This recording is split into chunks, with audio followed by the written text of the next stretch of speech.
Hi, my name is Dr. John Rundback, and I'm very happy today to be able to interview Dr. Osamu Iida from Kobe, Japan, the lead author of the OLIVE trial, amongst other really seminal works. Welcome, Dr. Iida. Thank you very much. So tell me a little bit, what kind of practice are you in Japan? I'm a cardiologist, so I do the coronary intervention, peripheral intervention, as well as a triple stent graft. Have you seen a growth in peripheral interventions? Yes, correct. Mm-hmm. And why do you see such a growth in peripheral interventions in Japan? It's depending on the patient background. Recent, the high octogenarian patient, and also the high risk because of the diabetes and dialysis. So you mentioned that there's an increasing number of patients on dialysis. Yes.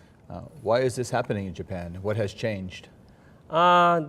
Based on the patient background, because of the increasing the diabetes, maybe it's a very contributor to the CLI patient. Mm-hmm. So it's interesting that diabetes in Japan was not as well recognized as in the United States. Mm-hmm.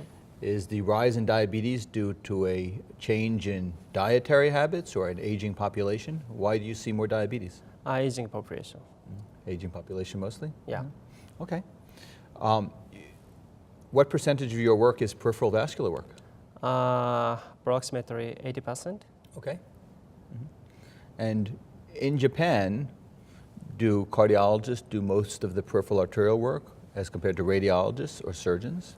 Mostly the cardiologist, but the vascular surgeon and the interventional radiologist also perform the endovascular therapy. Okay. So in your institution, do you work as a team or? Yes, mm-hmm. with a plastic surgeon, vascular surgeon. Mm-hmm. And for critical limb ischemia, Mm-hmm. which is, I know, an area of great interest of yours, who provides the wound care for those patients? By plastic surgeon. Okay. Mm-hmm. So you recently published the OLIVE registry. Mm-hmm. So can you tell us a little bit about what led you to conduct the OLIVE registry? Well, I think that it's difficult to prove the efficacy of endovascular therapy for patients with CLI. So we started the registry with prospective study with a vascular surgeon as well as a cardiologist. So from the registry, the risk stratification for the amputation-free survival, the limb salvage was documented. So it's very helpful for decision-making of treatment strategy. And what did you find, what did you learn in the OLIVE registry? I think the optimal result was obtained, but the re-intervention rate is very high. I think it is very informative. So next strategy we have, I think the drug-coating balloon, drug-eluting stent is mandatory for treatment to CLI. Mm-hmm. So in OLIVE, I believe re-intervention was 40%, correct? Yes, yes, correct. So where do you see the role of other technologies such as atherectomy mm-hmm. compared to drug-coated balloon mm-hmm. or drug-coated stent? Mm-hmm. Mm-hmm. I think in Japan, we have a patient with dialysis so many, so I think the lesion with severe calcification is very common. So maybe the atherectomy is very helpful for modification of the lesion. So one thing that was very interesting to me about the OLIVE registry was that you routinely did skin perfusion pressure yes. on patients. Mm-hmm. Is this technology widely used throughout Japan or just part of your practice? Widely used in Japan because in Japan we have a patient with dialysis. Mm-hmm. It's leading to severe calcification at the tibial artery. So I think the ABI is very difficult to assess in detail. So instead of the ABI, we routinely use SPP.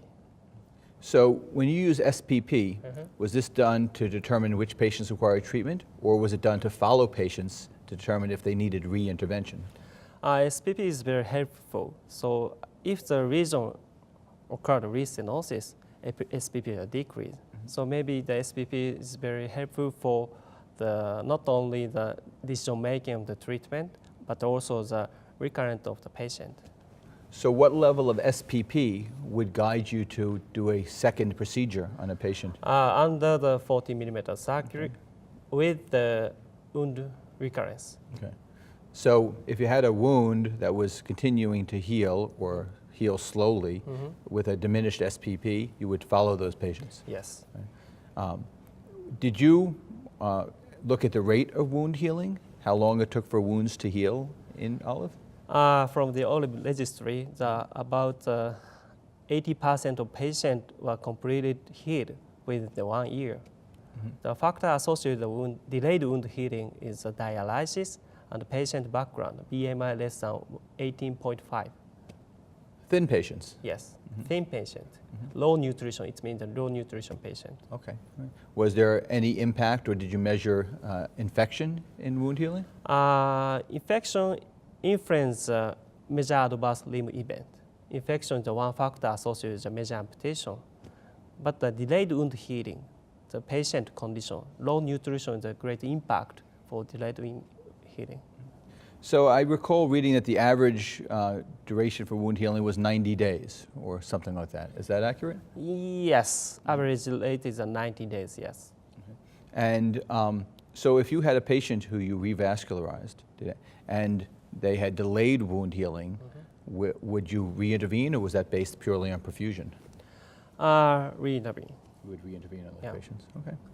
I know that amongst other things, well, you've written, I think, 21 papers as the first author, and Thank you very much. A great many others that you've been a contributing author on. Really a remarkable body of work, which is why I so much wanted to sit down with you today.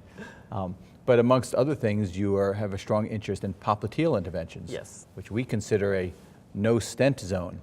Do you think that that's fair, that stenting should be limited in the popliteal?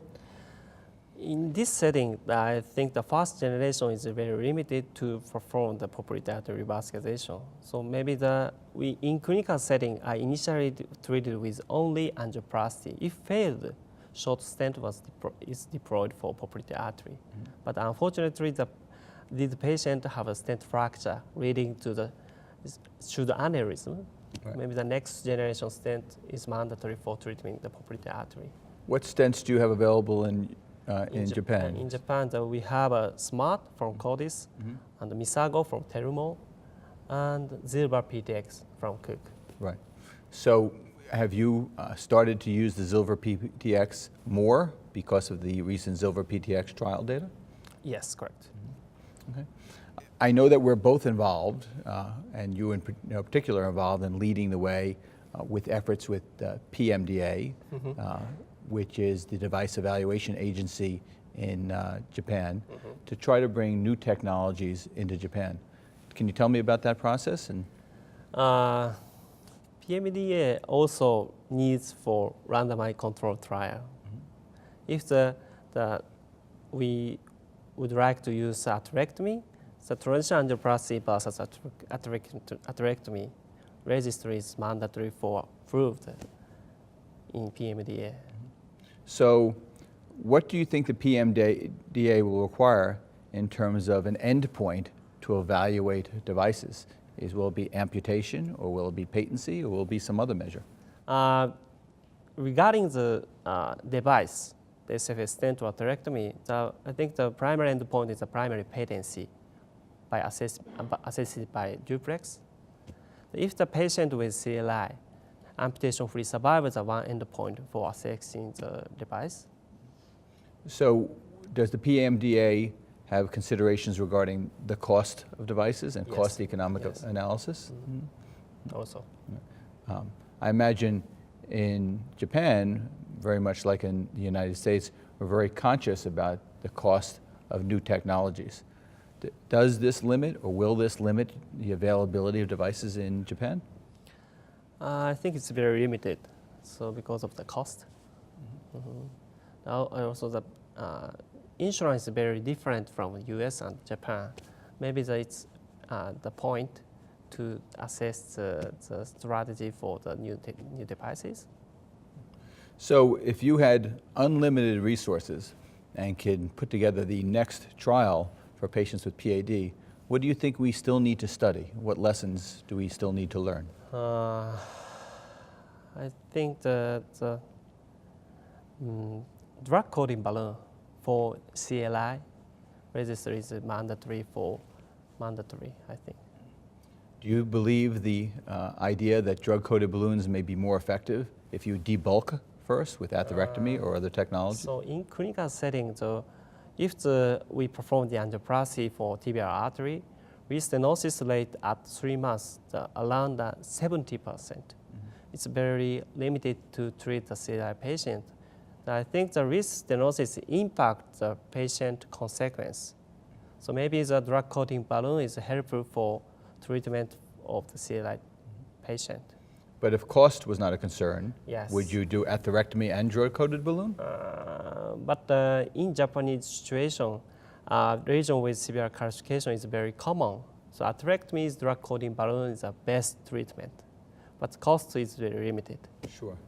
So I understand you have 2 young children, right? 2 young girls? Yes. So do they want to grow up and be doctors? Maybe. Maybe. You never know, right? I didn't discuss. Has your family had a chance to come to the United States with you? We will. Oh, good. Thank you very much. Oh, good. It's really so nice to talk to you. It's a real great honor to have you here with us today. Obviously, you've been a leader in the field, and increasingly, the work we're doing represents a global community. Okay, thank you very much. It's great to be able to work with you. Thank you very much.